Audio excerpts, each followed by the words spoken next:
चलिए आज की क्लास हम शुरू करते हैं और थोड़ा सा हम रिकैप भी करते हैं शुरू की क्लास में 5-10-15 मिनट तक, just to have a continuity, just to give more 1 or 2 minutes to the old class. ठीक है? Unit number 2, structure of atom, and in this unit मैं बताता हूँ आपको, ओवरव्यू दे देता हूँ कि मैंने क्या क्या पढ़ा दिया है और क्या क्या नहीं पढ़ाया है। This no the discovery of electron, proton and neutron, ये मैंने नहीं पढ़ाया है अभी ज्यादा। Describe Thomson, Rutherford, Bernoulli model, ये भी नहीं पढ़ाया है। Understanding the important feature of quantum mechanical model, ये पढ़ा दिया है। इसके वीडियो लेक्चर आपको मिल जाएंगे, डिस्क्रिप्शन में हम आपको लिंक भी दे देंगे।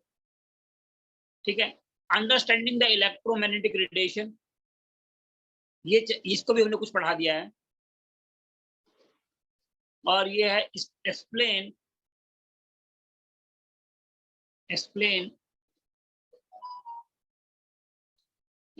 द नेचर ऑफ इलेक्ट्रोमैग्नेटिक, ये हमने पढ़ा दिया है, done. Explain the photo electric effect, इसको हमने कुछ पढ़ा दिया है, कुछ आज इसको डिटेल में पढ़ाएंगे। डी ब्रोगली हमने कुछ पढ़ा दिया है, और ये पढ़ा दिया है एटॉमिक ऑर्बिटल, थोड़ा सा पढ़ा दिया है। ये नहीं पढ़ाया है अभी, और ये भी नहीं पढ़ाया है, तो ये शुरू का हिस्सा भी नहीं पढ़ाया है। ठीक, हमने आपको बताया था कि एक तो इलेक्ट्रोमैग्नेटिक वेव है, दूसरा है पार्टिकल।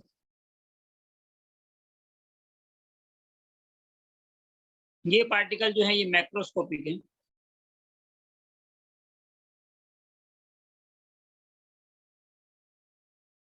और ये जो है दूसरे पार्टिकल हैं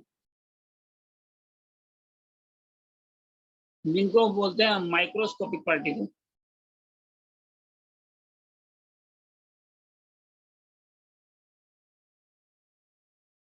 दस की पावर -6 से भी छोटे, या 10 की पावर -7, 10 की पावर -9, 10 की पावर -10, 10 की पावर -30, 10 की पावर -5, यानी कि 10 की पावर -6 से बड़े।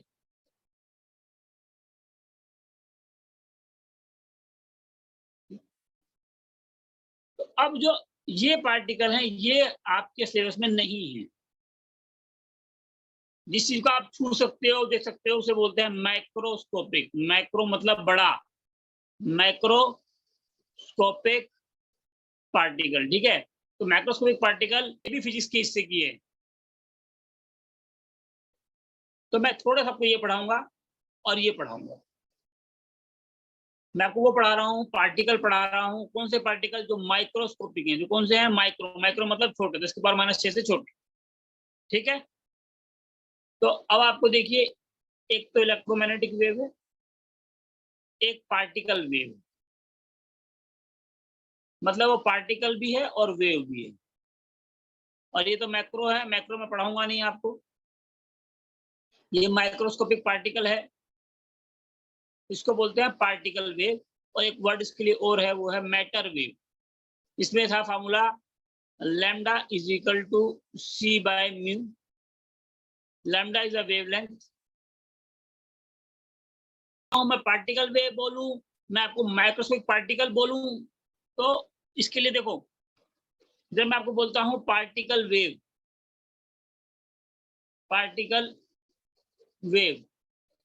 या मैं बोलता हूं आपको मैटर वेव,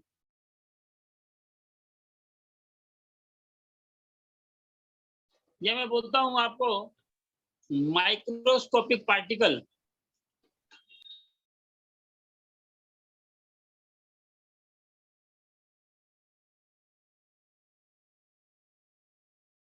ये तीनों बातें एक ही हैं। मैं पार्टिकल वेव बोल रहा हूं आपको, मैं मैटर वेव बोल रहा हूं आपको, या बोलता हूं मैं, ये तीनों मतलब एक ही बात बोल रहा हूं। इसका मतलब मैं बोल रहा हूं आपको कि ऐसे इन तीनों केसों में एक ही बात है। क्या? Lambda is not equal to 0, almost equal to 0 but not equal to 0। ये कैसे? हम कैन से कि मास, इन तीनों केस में mass is near equal to 10⁻³ kg। तो ये तो ऑलमोस्ट इक्वल 0 हो गया ना। मैं आपको पार्टिकल वेव की बात करता हूँ, मैं मैटर वेव की बात करता हूँ, ये तीनों एक ही बात है। ये तीनों क्या है? ये तीनों एक ही चीज के तीन नाम है। कोई दिक्कत? No sir. ठीक है, ये पार्टिकल वेव बोलता हूँ, मैटर वेव बोलता हूँ, माइक्रोस्कोपिक पार्टिकल, तीनों एक ही चीज है भाई, लेकिन ये डिफरेंट है इलेक्ट्रोमैग्नेटिक वेव से। इलेक्ट्रोमैग्नेटिक वेव मतलब मास इज इक्वल टू 0, और यहां पर है माइक्रोस्कोपिक पार्टिकल। मैक्रो मतलब बड़ा, माइक्रो मतलब छोटा, मैक्रो मतलब लैम्डा इज इक्वल टू 0। ये जो हमारे मैटर वेव है, ये हमारी जो पार्टिकल वेव है, ये हमारा माइक्रोस्कोपिक पार्टिकल है। इसमें neither lambda is equal to 0 not mass is equal to, but yes ये दोनों क्राइटेरिया फुलफिल होंगे। लैम्डा भी 0 नहीं है, मास भी 0 नहीं है। इसे बोलते हैं मैटर वेव और पार्टिकल वेव और माइक्रोस्कोपिक। माइक्रो मतलब बहुत छोटा, माइक्रोस्कोपिक पार्टिकल। पेज नंबर 39, ठीक है, स्ट्रक्चर ऑफ एटम। ठीक है, स्ट्रक्चर ऑफ एटम का पेज नंबर 39 पढ़ा रहा हूं आपको मैं। लास्ट क्लास यहीं छोड़ा था हमने आपको, और हमने आपको ये पढ़ाया था कि जो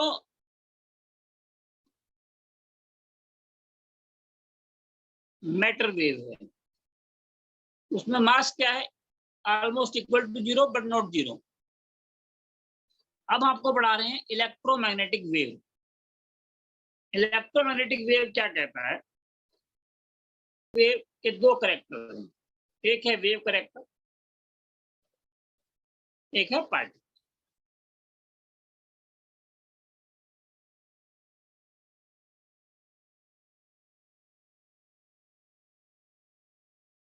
अभी तक मैंने पढ़ाया था इलेक्ट्रोमैग्नेटिक वेव में क्या है? मास इज इक्वल टू, ठीक है। अब क्या कहता है कि इलेक्ट्रोमैग्नेटिक वेव के दो कैरेक्टर हैं, वेव कैरेक्टर और पार्टिकल कैरेक्टर। अगर वेव कैरेक्टर है तो उसकी कुछ क्वालिटी है, जैसे कि डिफ्रैक्शन। मैं आपको पढ़ाऊंगा वेव, पर वेव का पार्टिकल कैरेक्टर पढ़ाऊंगा, और मैं आपको पढ़ाऊंगा पार्टिकल भी, लेकिन पार्टिकल पढ़ाऊंगा वेव कैरेक्टर। समझ में आई बात आपको? Yes sir. मैं वेव में दो कैरेक्टर हैं, एक वेव कैरेक्टर और एक पार्टिकल कैरेक्टर। ठीक है जी? यस। और पार्टिकल में दो कैरेक्टर हैं, वेव कैरेक्टर और पार्टिकल कैरेक्टर। ठीक है, अब ये जो हिस्सा है, ये वो जो हिस्सा है, ये सिर्फ मैं आपको ये पढ़ाऊंगा, ये वाला हिस्सा। मैं आपको वेव का पढ़ाऊंगा पार्टिकल, और पार्टिकल पढ़ाऊंगा, ये मैं इसलिए ही पढ़ाऊंगा, पार्टिकल पढ़ाऊंगा और मैं पार्टिकल का वेव बताऊंगा। I hope I have explained my self कि मेरा सिलेबस ये है भाई, पार्टिकल का वेव और वेव की, ये मेरा सिलेबस है भाई। क्या नहीं समझ में आया क्या? वेव का पार्टिकल कैरेक्टर शो करता है black body radiation. Black body radiation is in my syllabus because it depends on the particle character of the wave. This is called black body radiation. Particle character of the, ठीक है जी? Yes बता दूं? सुनना है आपको? BBR black body radiation बताऊंगा, अभी explain करूंगा, लेकिन मैं बता रहा हूं टॉपिक ये मेरे सिलेबस में क्यों है। ये वेव था, इसका वेव कैरेक्टर मेरे सिलेबस में है ही नहीं, मैंने काट दिया। इधर आया, इधर मैंने पढ़ा पहले VBR, पढ़ाऊंगा इसको भी, दूसरा मैंने पढ़ा आपको फोटो इलेक्ट्रिक इफेक्ट, ये टफ टॉपिक है फोटो इलेक्ट्रिक इफेक्ट, इससे न्यूमेरिकल पूछता है, आईआईटी पूछती है, एनआईटी पूछती है, एनईटी पूछती है। दूसरा है फोटो इलेक्ट्रिक इफेक्ट और तीसरा है लाइन स्पेक्ट्रा। लाइन स्पेक्ट्रा क्या है मैं बताऊंगा, ये तीनों हमारे सिलेबस में है। Black body radiation, photo electric effect, line spectra, इन तीनों को मिला के एक क्वेश्चन हर एग्जाम में आएगा ही आएगा। वेव का पार्टिकल कैरेक्टर एक क्वेश्चन साफ बनेगा, हर एग्जाम में बनेगा।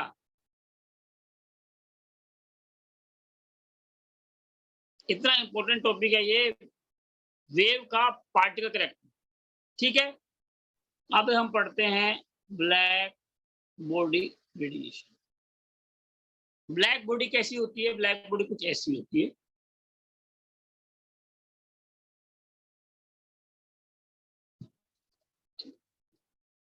ब्लैक बताने के लिए इसको हम कोई भी कलर दे सकते हैं, लेकिन ये ब्लैक बॉडी रेडिएशन कलर से कोई लेना देना नहीं है।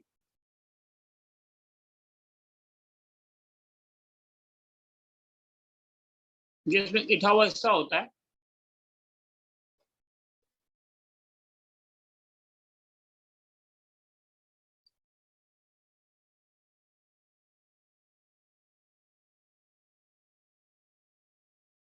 ठीक।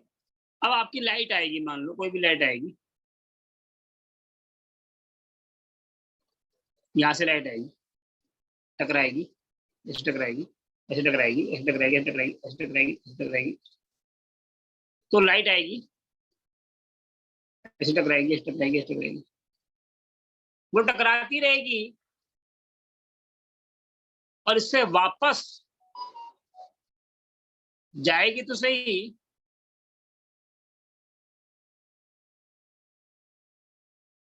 पर वापस नहीं आएगी।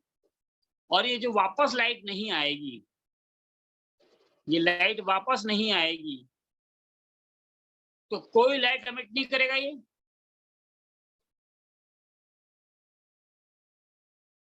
कोई लाइट एमिट नहीं करेगा, कोई लाइट का विसर्जन नहीं करेगा। जब कोई लाइट एमिट नहीं करेगा ये, तो इसको बोलेंगे black body radiation.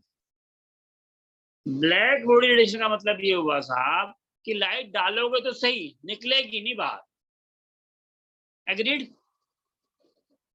Black body का मतलब ये नहीं कभी काले रंग की चीज होगी, चीज होगी उसमें लाइट जाएगी, टकराती रहेगी अंदर, total internal reflection, total reflection होगा और लाइट बाहर नहीं आएगी, उसे बोलेंगे black body radiation. Agreed? Phenomena का वर्ड होता है कोई भी बड़ा कार्य, जो एक कार्य हो रहा है।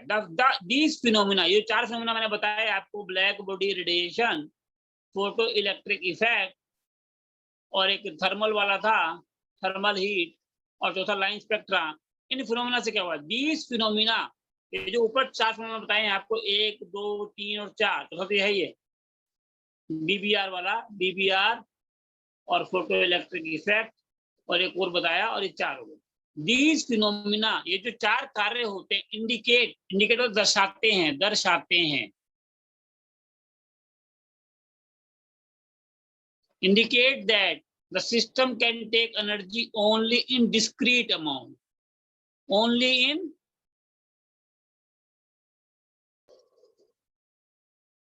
discrete होता है टुकड़ा, जो कि खास। डिस्क्रीट को आप खास भी समझ सकते हैं और टुकड़ा भी समझ सकते हैं, दोनों मतलब ठीक लग रहे हैं यहाँ पर, दोनों मतलब हैं भी। डिस्क्रीट अमाउंट की एनर्जी ही ले सकते हैं, ये बताते हैं, ये 4 जो सेक्टर थे, 1, 2, 3, 4, ये बताते हैं कि ये डिस्क्रीट अमाउंट एनर्जी कुछ खास टुकड़ों में, खास वर्ड है खास, खास टुकड़ों में ली जा सकती है। जब खास की बात होती है तो पार्टिकल की बात, क्योंकि अगर वो खास लेवल की एनर्जी ले रहा है, टुकड़ों की एनर्जी ले रहा है, तो हम बात कर रहे हैं पार्टिकल की। अगर वेव की बात होती तो वेव तो कोई भी एनर्जी ले सकती थी। वेव का तो कोई मास ही नहीं है ना भाई। अगर कोई डिस्क्रीट अमाउंट ले रहा है, कोई खास अमाउंट ले रहा है, कोई टुकड़ों में ले रहा है, तो हम बात कर रहे हैं पार्टिकल की। क्या कहते हो?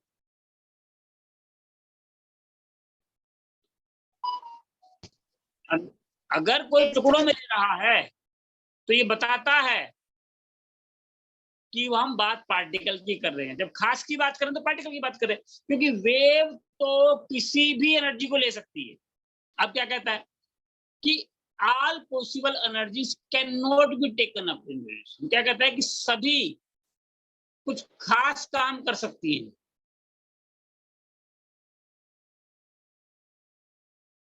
सिर्फ खास एनर्जी आप ले सकते हो। यही तो कहता है, यही तो कहता है पार्टिकल। पार्टिकल कहता है पार्टिकल है तो कुछ खास है, और अगर वो खास है तो सभी एनर्जी तो नहीं ले पाएगा ना। Energies can not be taken up, यही तो पार्टिकल है। अगर सभी एनर्जी ले सकता होता तो क्या हो जाता वो? तब तो वेव ही हो जाता ना वो।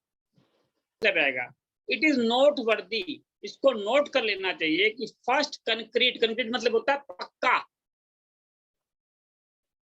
कंक्रीट का फ्लोर होता है ना भाई, कंक्रीट का फ्लोर, पक्का फ्लोर।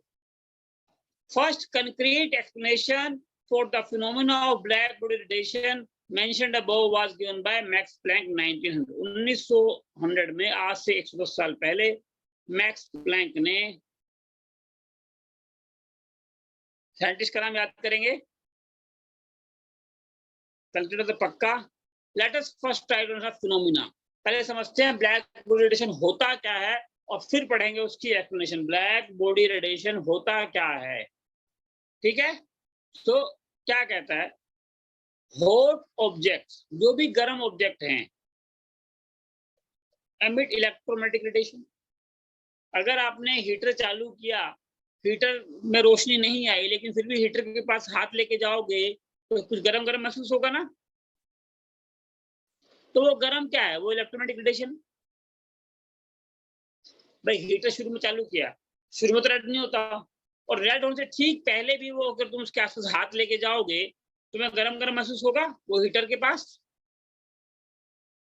तो वो जो गरम गरम महसूस हो रहा है, वो गरम क्यों महसूस हो रहा है? क्योंकि इलेक्ट्रोमैग्नेटिक रेडिएशन है उसके पास, इलेक्ट्रोमैग्नेटिक रेडिएशन है।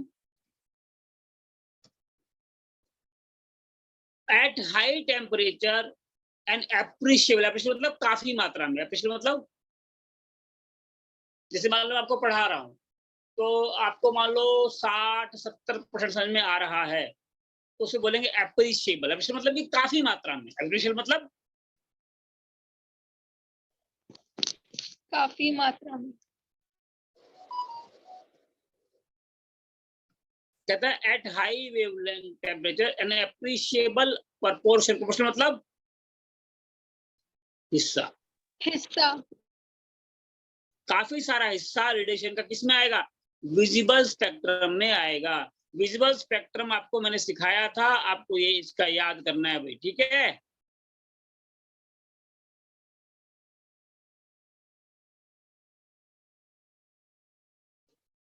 विजुअल स्पेक्ट्रम की रेंज आपको याद करनी है। एग्रीड? Yes, कहता sir. है at high temperature an appreciable amount proportion of radiation. पूछता है रेड लाइट रेड क्यों होती है? क्योंकि रेड की वेवलेंथ मैक्सिमम है, और मैक्सिमम वेवलेंथ होगी तो वो दूर से दिखाई देगी।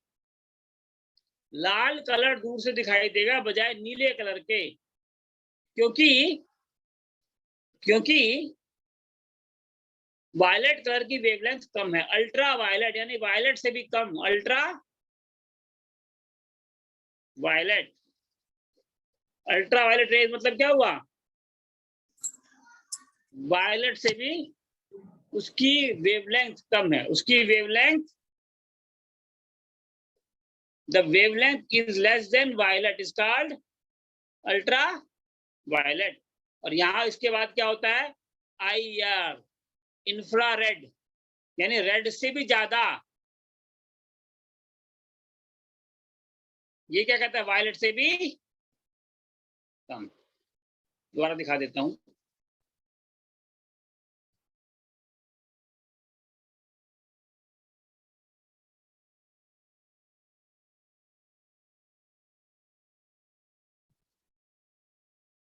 तो इसकी वेवलेंथ ज्यादा है, इसकी वेवलेंथ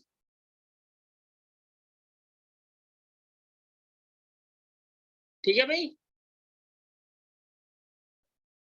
अब क्या कहता है, अल्ट्रा वायलेट, यानी इसकी वेवलेंथ इससे भी कम है। और इंफ्रारेड, नाम तो सुना होगा इंफ्रारेड का आपने, इससे भी ज्यादा है। तो इससे कम है रेड की, और रेड से कम है येलो या ऑरेंज की, और ऑरेंज से कम है येलो की, और येलो से कम है ग्रीन की, और ग्रीन से कम है ब्लू की, और ब्लू से कम है इंडिगो की, और इंडिगो से कम है वायलेट की, और वायलेट से कम है अल्ट्रा वायलेट। पता होना चाहिए कि रेड की वेवलेंथ ज्यादा है और वायलेट की कम है। ये आपको याद करना है, इसलिए मैंने खोल के बताया ये, ठीक है। दूसरी बात आपको ये समझना है कि जिसकी वेवलेंथ ज्यादा है, जिसकी वेवलेंथ ज्यादा है उसकी एनर्जी कम, क्योंकि E is equal to h. जिसकी न्यू ज्यादा है उसकी फ्रीक्वेंसी, इसकी वेवलेंथ कम है। अल्ट्रा वायलेट में ज्यादा ताकत है बजाय रेड इंफ्रारेड के। वायलेट में ज्यादा लाइट है इंडिगो से ज्यादा है, कम लाइट है ब्लू में, ब्लू से कम है ग्रीन में, ग्रीन से कम है येलो में, येलो से कम है रेड, येलो ऑरेंज में, ऑरेंज से कम है रेड। तो रेड की एनर्जी कम है बजाय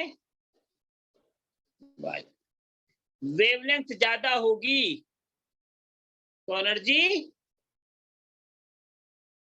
कम होगी। वेवलेंथ कम होगी तो एनर्जी ज्यादा होगी। Agreed? As appreciable proportion of radiation is in the visible region of the spectrum, visible region में आ जाता है। As temperature increases, टेम्परेचर जैसे बढ़ाओगे, हाइयर ज्यादा हिस्सा of short wavelength, wavelength short है मतलब रेड से किधर जा रहा है, वो रेड है ना, वायलेट, वायलेट की तरफ जा रहा है, बिल्कुल जा रहा है। और क्या कहता है, for example when an iron rod is heated in the furnace it first turns dull red, पहले रेड हो जाएगी, फिर becoming more red, फिर क्या बनेगी, as it heats further radiation becomes white, red से क्या हो जाएगी व्हाइट, और व्हाइट से क्या हो जाएगी ब्लू, और ब्लू से क्या हो जाएगी इंडिगो, इंडिगो से क्या हो जाएगी वायलेट, और वायलेट से क्या हो जाएगी यूवी, यूवी दिखते ही, यूवी होते ही दिखनी बंद।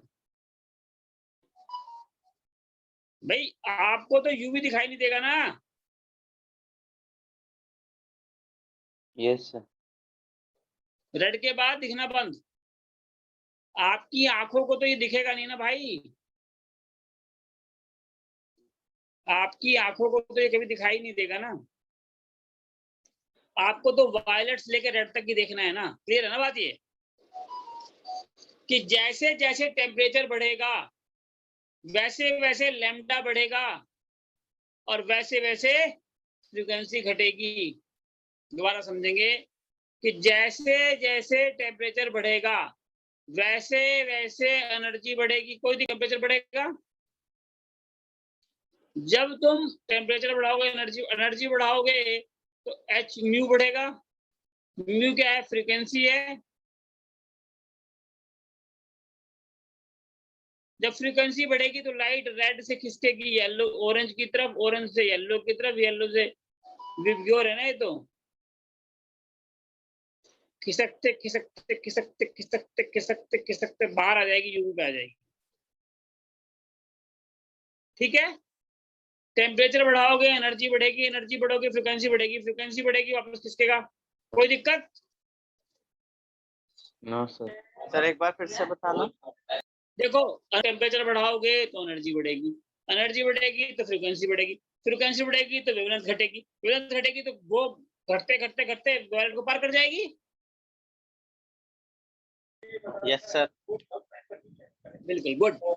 Now for example, when an iron rod is heated in the furnace, it once turns to dull red and then progressively becomes more and more red and then becomes white and उसके बाद क्या बन जाएगी? Blue at very high temperature। कोई दिक्कत नहीं।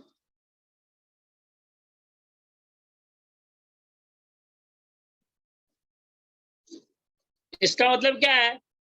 This means that red radiation is most intense होता है तीव्र, या बोल सकते हैं तेज। It means red radiation, लाल जो रेडिएशन है, is most intense at a particular temperature। यानी कि टेम्परेचर पे कोई लेना देना है कलर का? यस भाई इसका मतलब टेम्परेचर का कलर से कोई लेना देना हो गया ना? Yes sir. It means at that red radiation is most intense। Intense मतलब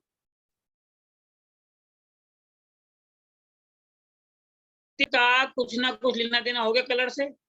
कोई दिक्कत नहीं ना यहाँ तक? तो आगे बढ़ू क्या? Yes sir. Yes, sir.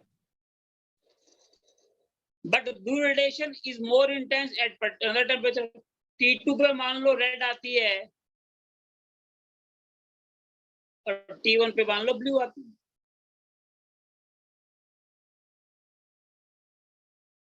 भाई किसी टेम्परेचर पे ज्यादा रेड है, किसी टेम्परेचर ज्यादा ब्लू है, कोई दिक्कत नहीं ना इसमें। तो भाई T1 जो है वो ब्लू पे आता है मान लेते हैं, और T2 जो रेड पे आता है, कोई दिक्कत नहीं ना इसमें। तो नो सर। तो मैं क्या कह सकता हूँ कि T2 कम होगा T1 से, यस सर। क्योंकि जितना टेम्परेचर बढ़ाओगे उतनी फ्रीक्वेंसी बढ़ेगी, उतना ब्लू कलर बढ़ेगा। अगर T2 पर रेड आता है और T1 पर ब्लू आता है, तो क्या मैं ये कह सकता हूँ कि T2 T1 से कम है? Yes sir. ये साबित होता है कि नहीं ईशा? Yes, इसमें कोई sir. दिक्कत No, sir. कि इसमें भाई कोई दिक्कत T1 से कम है तो कंफर्म हो गया। By late 1850, it was known that objects made different materials are kept at different temperature amid different amount of radiation। भाई मैं लोहे का बर्तन गर्म करूंगा तो अलग आएगा, मैं तांबे का गर्म करूंगा तो अलग आएगा। भाई तुम गैस जलाते तो अलग अलग कलर की आती है, हीटर जलाते तो अलग कलर की आती है। भाई किसको गर्म कर रहे हो और कितना गर्म कर रहे हो? ज्यादा गर्म करोगे तो T1 तो बढ़ेगा ही ना। T1 क्या है? ब्लू है, और T2 क्या है? रेड है। तो किसको गर्म कर रहे हो और कितना गर्म कर रहे हो, ये दो मुद्दे हैं कि नहीं? भाई पढ़ाने वाला Yes, sir. कौन है, कितना पढ़ाता है, ये तो मुद्दा है। By late 1850, it was known that objects made of different material and kept at different temperature emit different amount of radiation। Agreed? Yes, sir. Yes, sir. Also,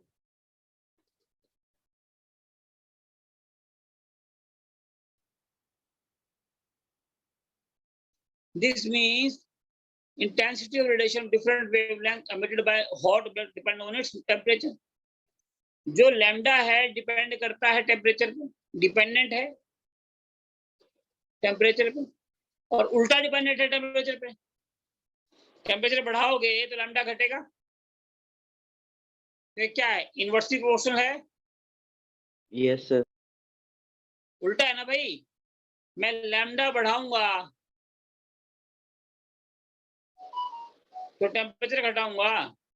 दोबारा देख लो, lambda is inversely proportional to temperature.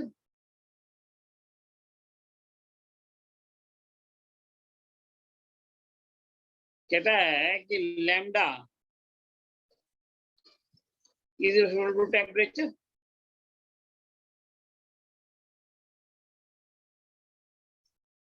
जितना ज्यादा बढ़ाऊंगा उतना ही lambda घटेगा। मैं temperature बढ़ाऊंगा, लैम्डा घटेगा कि नहीं? घटेगा सर। उल्टा भी कह सकता हूं, मैं लैम्डा बढ़ाऊंगा टेम्परेचर घटेगा। पर रेड की वेवलेंथ ज्यादा है अल्ट्रावायलेट से। जिनको जो यूट्यूब पे देख रहे हो यूट्यूब पे कमेंट कर दें, और अगर वो यूट्यूब पे नहीं देख रहे हैं, ऑनलाइन क्लास कर रहे हैं, तो व्हाट्सएप पे कमेंट